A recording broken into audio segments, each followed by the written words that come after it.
40 hari sesudah perayaan Paskah, hari raya kemerdekaan Tuhan, kita merayakan hari raya kenaikan kita ke surga. Dan 10 hari setelah kita merayakan kenaikan Tuhan ke surga, kita merayakan Pentakosta, hari hadirnya Roh Kudus. Yesus yang kembali kepada Bapanya berjanji akan mengirimkan Roh Kudus yang akan menyertai para murid, dan hari ini Yesus menepati janjinya. Dia mengirimkan penolong bagi para muridnya, yaitu Roh Kudus, supaya kita senantiasa diminta untuk dituntun dunia Roh Kudus. Roh Kudus yang akan mengajarkan segala sesuatu, Roh Kudus yang akan mengingatkan kita akan segala sesuatu yang Tuhan ajarkan kepada kita, sehingga kita hidup sesuai dengan rencana dan kehendak, yaitu kita membangun keselamatan.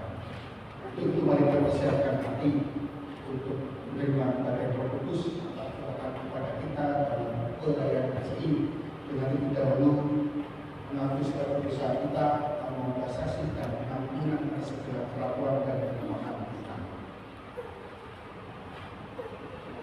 Tuhan Yesus engkau mengurus Roh Kudus, pemberi hidup gereja.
besar seluruh gerejamu di setiap suku dan bangsa.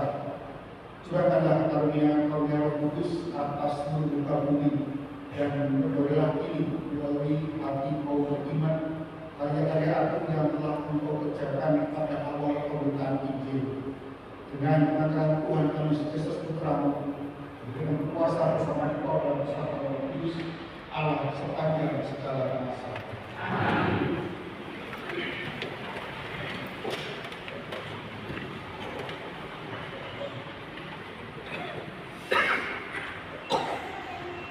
Bacaan dari Kisah Para Rasul. Ketika tiba hari Pentakosta, semua orang yang percaya akan Yesus berkumpul di satu tempat. Tiba-tiba turunlah dari langit suatu bunyi seperti tiupan angin keras yang memenuhi seluruh rumah di mana mereka duduk. Lalu tampaklah kepada mereka lidah-lidah seperti nyala api bertebaran dan tinggal pada mereka masing-masing. Maka penuhlah mereka dengan Roh Kudus. Lalu mereka mulai berkata-kata dalam bahasa-bahasa lain seperti yang diingatkan oleh Roh itu kepada mereka untuk dikatakan. Waktu itu di Yerusalem berkumpul orang-orang Yahudi yang saleh dari segala bangsa di bawah kolong langit. Ketika turun bunyi itu, berkerumunlah orang banyak. Mereka bingung karena masing-masing mendengar rasul-rasul itu berbicara dalam bahasa mereka. Mereka semua tercengang-cengang dan heran, lalu berkata, "Bukankah semua yang berbicara itu orang Galilea?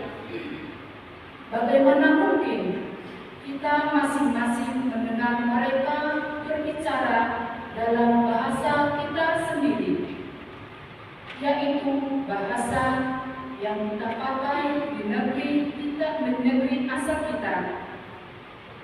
Kita orang Partia, Media, Elam. Kita penduduk Mesopotamia, Yudea dan Kapadokia, Pontus dan Asia, Frigia dan Pamfilia, Mesir dan daerah-daerah Libya yang berdekatan dengan Kirene, pendatang-pendatang dari Roma, baik orang Yahudi maupun penganut agama Yahudi, orang Kreta dan orang Arab.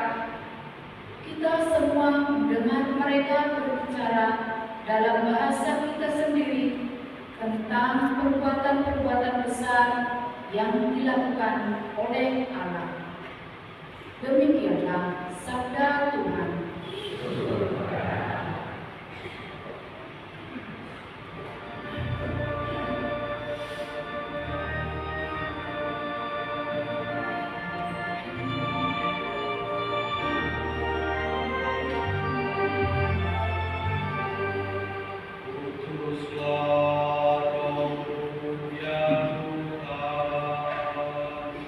Dan jadi baru seluruh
Bacaan dari surat Rasul Paulus kepada jemaat di Roma.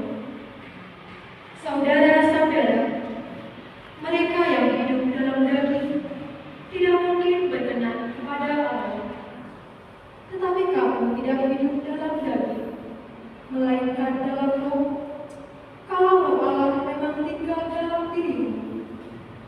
Tetapi jika orang tidak memiliki Roh Kudus, maka ia bukanlah milik Kristus. Tetapi jika Kristus ada di dalam dirimu, maka tubuhmu memang mati karena dosa, tetapi roh hidup karena kebenaran. Dan jika Roh Allah yang telah membangkitkan Yesus dari antara orang mati diam dalam dirimu, maka ia yang telah membangkitkan Kristus Yesus dari antara orang mati akan menghidupkan juga tubuhmu yang fana oleh Roh-Nya yang diam dalam dirimu. Jadi saudara-saudara, kita ini orang berhutang, tetapi bukan kepada daging, sehingga harus hidup menurut daging. Sebab jika kamu hidup menurut daging, kamu akan mati. Tetapi jika oleh Roh kamu mematikan perbuatan-perbuatan tubuh, maka kamu akan hidup. Semua orang yang dipimpin Roh Allah adalah anak Allah. Sebab kamu menerima bukan roh perbudakan yang membuat kamu menjadi takut lagi, melainkan Roh yang menjadikan kamu anak Allah. Oleh Roh itu kita berseru, Aba ya Bapa. Roh itu memberi kesaksian bersama-sama roh kita bahwa kita anak Allah. Dan kalau kita itu anak Allah, berarti juga ahli waris, yakni ahli waris Allah sama seperti Kristus. Artinya kita berhak menerima janji-janji Allah seperti Kristus. Dan jika kita menderita bersama dengan Kristus, kita juga akan dipermuliakan bersama dengan Dia. Demikianlah sabda Tuhan.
menuju Allah.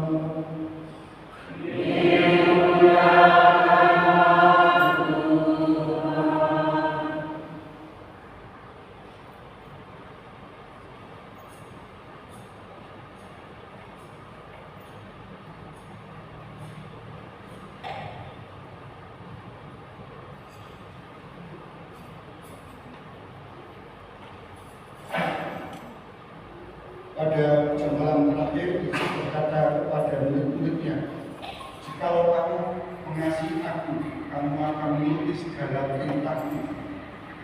Aku akan minta kepada Bapa, dan Ia akan berikan kepadamu seorang penolong yang lain, supaya Ia menyertai kamu selama-lamanya. Jika seorang mengasihi aku, Bapakku akan mengasihi dia, dan kami akan datang kepadanya, dan dia bersama-sama dengan dia. Barang siapa tidak mengasihi aku, dia tidak menuruti firman-Ku, dan firman yang kamu dengar itu bukanlah daripadaku, melainkan dari Bapa yang mengutus aku. Semuanya ini kukatakan kepadamu selama aku berada bersama-sama dengan kamu. Tetapi Penghibur, Roh Kudus, yang akan diutus oleh Bapa dalam namamu, Dialah yang akan mengajarkan segala sesuatu kepadamu dan akan mengingatkan kamu akan semua yang telah kukatakan kepadamu." Demikianlah Injil Tuhan.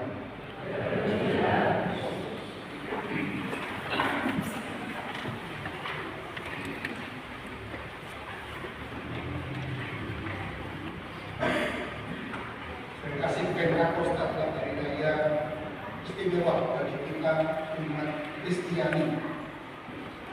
Pada hari ini dirayakan turunnya Roh Kudus atas para rasul, juga lahirnya atau pembentukan gereja, dan juga kita merayakan hadiah karunia Roh Kudus, sekaligus kita diutus untuk memberitakan Injil ke seluruh dunia melalui kesaksian hidup kita masing-masing. Dikisahkan sebelum naik ke surga, Yesus berjanji kepada para muridnya untuk tidak meninggalkan mereka seperti yatim piatu. Dan Yesus adalah mengirimkan kepada para murid Penghibur. Katakan dalam Injil Yohanes, apabila Roh kebenaran datang akan membimbing kamu ke dalam seluruh kebenaran. Jadi Roh Kudus, Roh Allah, Roh Kristus yang dihadirkan dalam perayaan ini adalah Roh yang akan menghantar kita kepada kebenaran. Dan apakah itu kebenaran? Kebenaran itu adalah Tuhan Yesus Kristus sendiri. Dan janji itu digenapi ketika hari Pentakosta, di mana semua orang percaya, di mana semua orang percayakan Yesus berkumpul di satu tempat. Jadi kasih Roh Kudus turun pertama kali pada saat Bunda Maria menerima kabar dari Malaikat, di mana Malaikat Gabriel memberitakan peristiwa inkarnasi Anak Allah menjadi manusia. Dan Anak Allah yang menjadi manusia itu adalah Yesus. Dia adalah kepala gereja. Sedangkan pada hari Pentakosta hari ini, Roh Kudus hadir untuk kedua kalinya, hadir dicurahkan untuk pembentukan atau lahirnya gereja. Dan gereja kita pahami adalah tubuh Kristus. Maka kalau tadi saya mengatakan Roh Kudus pertama kali datang atas diri Bunda Maria melalui berita bahwa inkarnasi Anak Allah menjadi manusia. Inkarnasi Allah menjadi manusia itu Yesus. Dan dalam pemahaman teologi Kristiani Katolik, Yesus adalah kepala gereja. Dan hari ini Roh yang sama dicurahkan kepada para murid, kepada kita semua. Dan dalam pemahaman teologi Kristiani juga, perayaan Pentakosta adalah perayaan lahirnya gereja. Kalau tadi akhirnya kepala gereja gereja Yesus, maka hari ini kita merayakan akhirnya gereja tubuh mistik Kristus. Pencurahan Roh Kudus yang pertama terjadi dalam kesunyian dan tersembunyi. Sebaliknya pencurahan Roh Kudus yang kedua hari ini terjadi dengan cara sensasional. Dalam bacaan Kisah Para Rasul, bacaan pertama dikisahkan tiba-tiba turun dari langit suatu bunyi seperti tiupan angin keras yang memenuhi seluruh rumah, yang tampaknya tidak seperti menyala api tertebaran dan tinggal pada masing-masing rasul. Menariknya, dalam peristiwa kedua pencurahan Roh Kudus, peristiwa pertama itu saat Maria terima kabar malaikat dari Gabriel, dan juga pada hari Pentakosta Bunda Maria hadir. Bunda Maria itu Bunda Maria hadir. Bunda Maria hadir pertama karena dia Bunda Yesus Kristus, dan kedua Bunda Maria sebagai Bunda Gereja. Turunnya Roh Kudus pada saat Pentakosta mengubah cara hidup para rasul. Sebelumnya mereka takut dan tidak berani secara terbuka berdoa kepada orang banyak. Namun setelah mereka menerima karunia Roh Kudus, para rasul dengan lepas bebas dan berani berbicara pada semua orang yang mereka jumpai. Mereka berani bersaksi tentang kebenaran, yaitu Tuhan Yesus. Yerusalem yang pada saat itu dipenuhi dengan sejarah Yahudi dan segala bangsa yang sedang akan merayakan pesta hari Pentakosta, itu hari raya tubuh 7 minggu, dan juga peringatan pemberian hukum Allah kepada Musa di Gunung Sinai. Mereka orang-orang Yahudi yang hadir di Yerusalem mendengar para rasul berbicara dengan bahasa mereka masing-masing. Dengan karunia berbisa berbahasa, Allah menunjukkan bahwa pesan Injil harus mencapai 7 minggu. Saya kasih Roh Kudus memperkaya kita juga dengan ketujuh karunia Allah. Ketujuh karunia tersebut adalah yang pertama, karunia kebijaksanaan. Dengan karunia ini memungkinkan kita untuk bernalar, berlogika, namun bernalar berlogika tanpa aturan, tanpa ketergantungan, tetapi karunia kebijaksanaan memungkinkan kita untuk berlogika, bernalar, berakal budi menurut hukum Tuhan. Tuhan di sini adalah hukum cipta kasih. Lalu karunia kedua adalah karunia pengetahuan yang memungkinkan kita memperdalam kebenaran iman kita dan kemudian melaksanakannya dalam perilaku hidup sehari-hari. Itulah karunia pengetahuan, karunia dan mengajak kita untuk semakin berefleksi tentang Yesus Kristus. Lalu dari atas itu menghasilkan dua-dua rohani, yaitu menggunakan dalam hidup sehari-hari.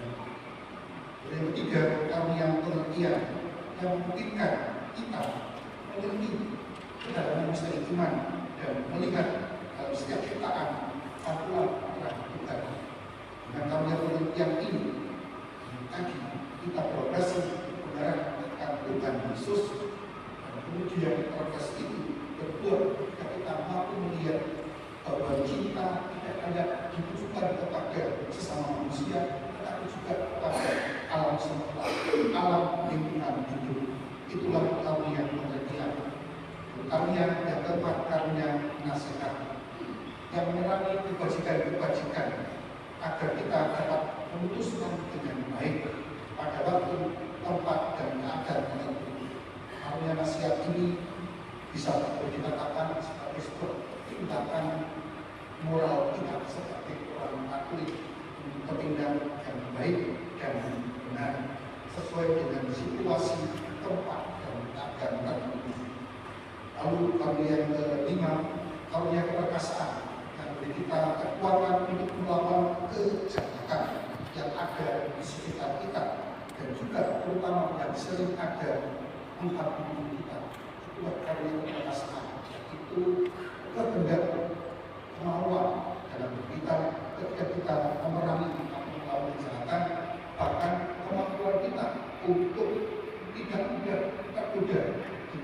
kejahatan ataupun dengan tindakan dosa, entah itu tindakan dosa ringan maupun tindakan dosa berat.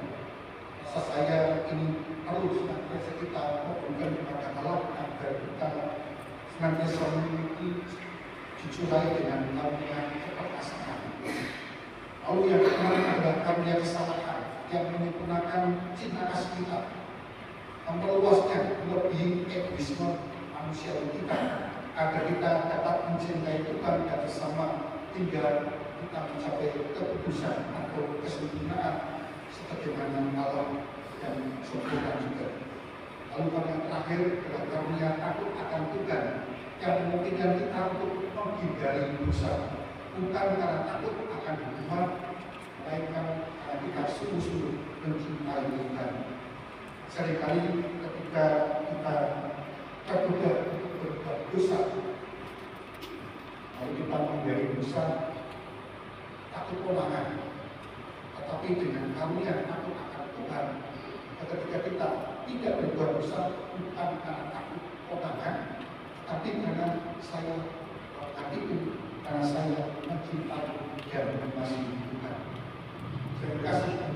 Ketujuh karunia itu kita terima saat kita menerima sakaran Krisma, tetapi karunia yang kita terima itu seperti biji kecil yang harus senantiasa kita siram, kita pelihara, kita jaga, kita tumbuh kembangkan dengan doa agar kita dapat mencapai kedewasaan. Karunia itu selalu ada dalam diri kita jika kita tak berada dalam nama Allah. Dosa berat membuat kita kehilangan karunia tersebut, sehingga untuk terimanya kembali kita perlu bertobat dan mengaku dosa. Saya kasih manusia itu memiliki tiga kecerdasan.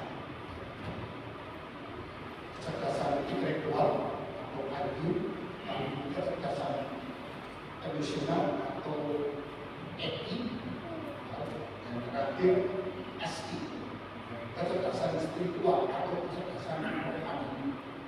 Kecerdasan intelektual bisa kita usahakan, intelektual dan emosional semakin kita usahakan maka kita akan semakin mendapatkannya. Itu IQ dan EQ, kecerdasan intelektual dan kecerdasan emosional. Semakin kita mengusahakannya, kita akan semakin mendapatkannya. Lalu yang terakhir spiritual intelligence, kecerdasan rohani. Ini diciptakan oleh Allah. Saat kita mengusahakannya, itu dari pihak Allah. Tetapi juga membutuhkan kerjasama kita. Dari pihak kita juga perlu mengusahakannya. Lalu pertanyaannya, bagaimana kita mengusahakan supaya kita memiliki spiritual kecerdasan rohani itu dengan cara berdoa. Berdoa di situ itu termasuk mengaku dosa, bertobat dan mengaku dosa. Kemudian kebiasaan merenung, berefleksi. Refleksi itu artinya yang sudah saya katakan, setiap malam paling tidak 30 menit tidur kita refleksi dari sepanjang hari itu saya berbuat apa saja. Pengalaman apa yang begitu kesan yang menarik atas diri saya pada hari itu? Apakah Allah hadir dalam setiap peristiwa yang saya alami begitu? Kalau kita tidak refleksi, ada itu sudah berapa banyak orang yang telah saya sakiti. Ada juga kita bertanya, ada berapa banyak orang yang telah menyakiti hati saya. Proses itu kemudian kita mohon kepada Allah, pertama mengampuni. Kita telah menyakiti hati orang. Tapi juga kita mohon agar kita dilakukan mengampuni dan memaafkan orang-orang yang sudah mungkin bagi kita kecewa, membuat diri kita sakit. Nah, kebiasaan spiritual inilah yang akan membantu rahmat karunia yang sudah Allah curahkan bagi kita yang tadi saya sebut bagaikan biji kecil, kemudian tumbuh menjadi besar. Maka penting kita sebagai manusia tidak hanya mengembangkan atau menunjukkan kecerdasan intelektual kecerdasan emosional, tapi juga penting kita menggunakan kecerdasan rohani atau kecerdasan spiritual. Kata kunci itu dapat mampu mengembangkan kecerdasan spiritual adalah seperti yang Tuhan katakan dalam bacaan ini. Jikalau kamu mengasihi aku, kamu akan memenuhi segala perintah. Aku akan minta kepada Bapa dan Dia akan berikan kepadamu seorang penolong supaya Ia mengerti kamu selama-lamanya. Jadi kata kunci adalah kita hidup mengasihi Allah. Mengasihi Allah, itu kita juga akan mengasihi sesama. Atau dalam bahasanya Paulus dalam bacaan kedua mengatakan kepada jemaat di Roma adalah kita hidup tidak menuruti daging, melainkan hidup dalam roh. Hidup tidak menuruti keinginan daging, tetapi hidup dalam roh. Dan ciri-ciri orang yang hidup dalam roh, tapi yang tidak hidup menuruti keinginan daging adalah kita bisa membacanya dalam surat Paulus kepada jemaat di Galatia 5 ayat 22. Di situ Paulus menyebutkan 22 orang yang hidup menurut roh dan tidak menurut daging. Yang pertama adalah kasih, sukacita, damai sejahtera, kesabaran, kemurahan, kebaikan, kesetiaan, sikap lemah lembut, dan penguasaan. Itulah buah-buah dari kecerdasan spiritual atau kecerdasan rohani. Maka di hari Pentakosta ini, mari kita mohon agar Roh Kudus yang berisi 7 karunia yang sudah Allah curahkan kepada kita berupa biji kecil itu bisa kita perlu kembangkan dengan cara kita berkolaborasi atau bekerjasama dengan Allah, yaitu menggunakan kecerdasan spiritual atau kecerdasan rohani. Caranya kita memiliki kebiasaan rohani, berdoa, refleksi, bertobat, mengaku dosa, sering mengikuti perayaan-perayaan sakramen, terutama sakramen Ekaristi. Syukur-syukur tidak hanya sebulan sekali atau seminggu sekali, tetapi bisa mengikutinya dalam koordinasi harian setiap itu kalau kita mengembangkan kecerdasan rohani.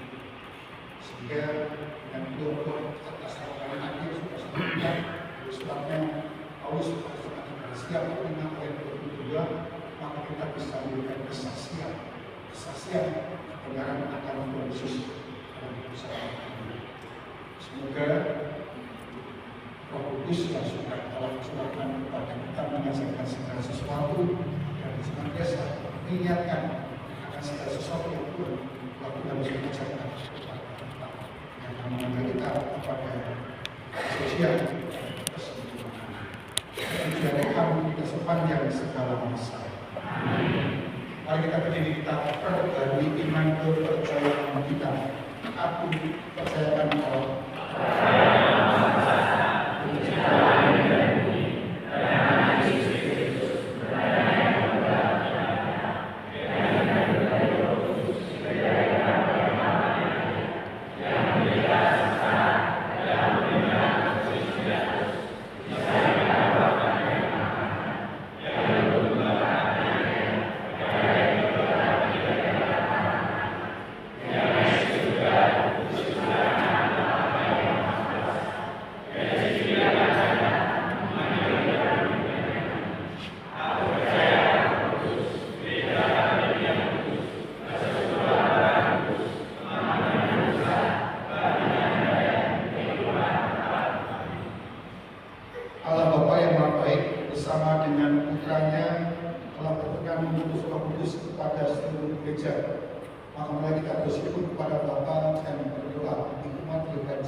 Bagi umat Allah, ya Bapa, hiburlah dan gembirakanlah hati umat-Mu dengan Roh Kudus Sang Penghibur. Utuslah Roh-Mu ya Tuhan, dan jadilah seluruh muka bumi. Bagi para pemimpin bangsa-bangsa, ya Bapa, doronglah para pemimpin bangsa-bangsa agar mengusahakan dan membina damai sejahtera serta kerukunan. Utuslah Roh-Mu ya Tuhan. Bagi mereka yang lemah, ya Bapa, kuatkanlah mereka yang lemah, cairkanlah hati mereka yang beku, dan baruilah mereka berkat kedatangan Roh-Mu. Utuslah Roh-Mu ya Tuhan. Bagi kita sendiri, ya Bapa, curahkanlah kembali kepada kami semangat yang telah kami terima dalam pembaptisan dan penguatan, dan semoga kami semakin mendalami serta menghayati iman kami. Utuslah Roh-Mu ya Tuhan. Kami sedang memanjatkan doa bagi kita masing-masing.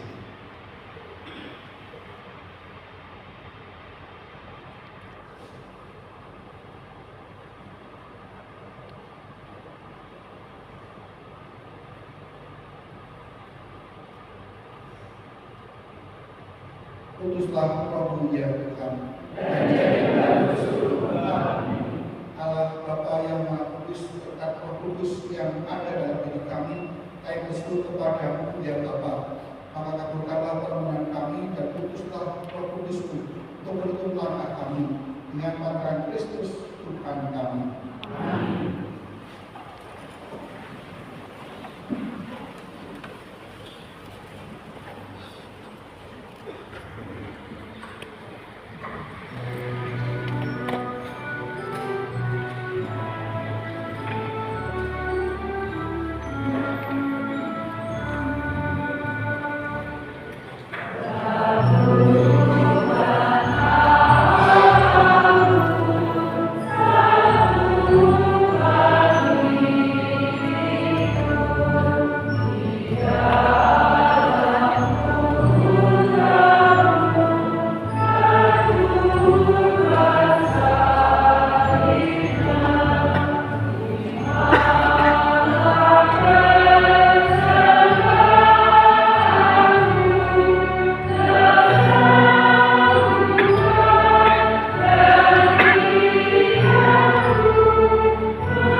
Kudus yang dijanjikan oleh Putra-Mu. Semoga Roh itu mengungkapkan sepenuhnya rahasia Tuhan ini kepada kami dan berkenan membuka seluruh kebenaran diri kami dengan pantaran Kristus Tuhan kami.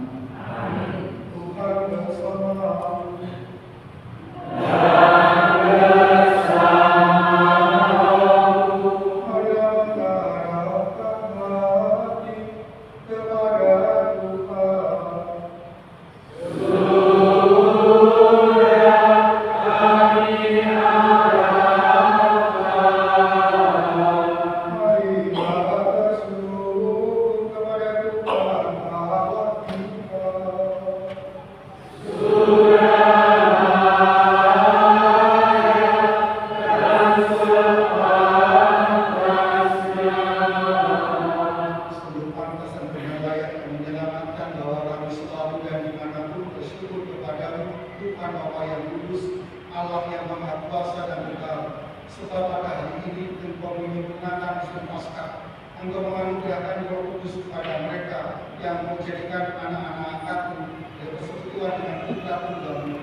yang menerima tubuh darah Kristus dihibur menjadi satu umat oleh Roh Kudus.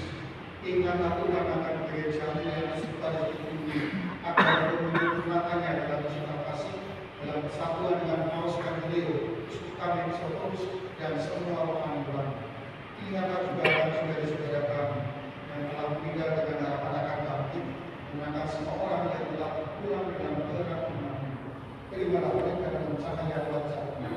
Kami mohon wasilah kami semua agar kami menerima dan berbahagia abadi bersama Santa Maria yang Bunda Allah, Sang Kristus lainnya, para rasul dan semua orang kudus sepanjang masa dari kita berkenan kami.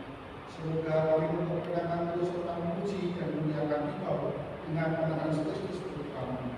Dengan kemenangan yang bersama Dia dalam dunia, Bagi Allah yang Maha Kuasa, dalam persekutuan dan Roh Kudus, segala orang yang kemuliaan sepanjang segala masa.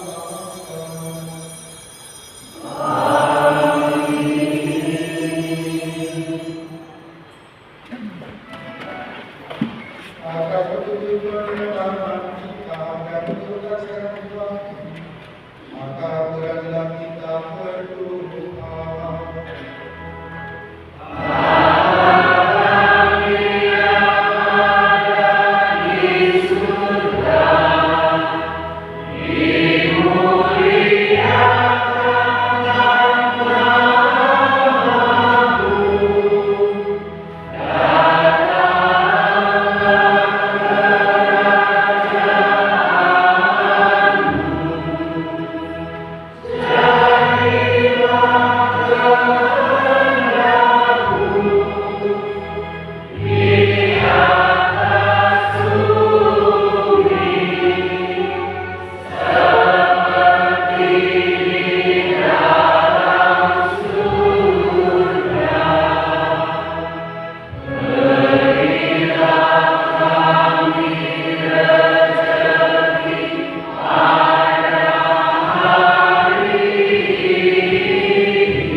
Sesuai dengan kehendak-Mu, Aku yang juga berada sepanjang segala masa.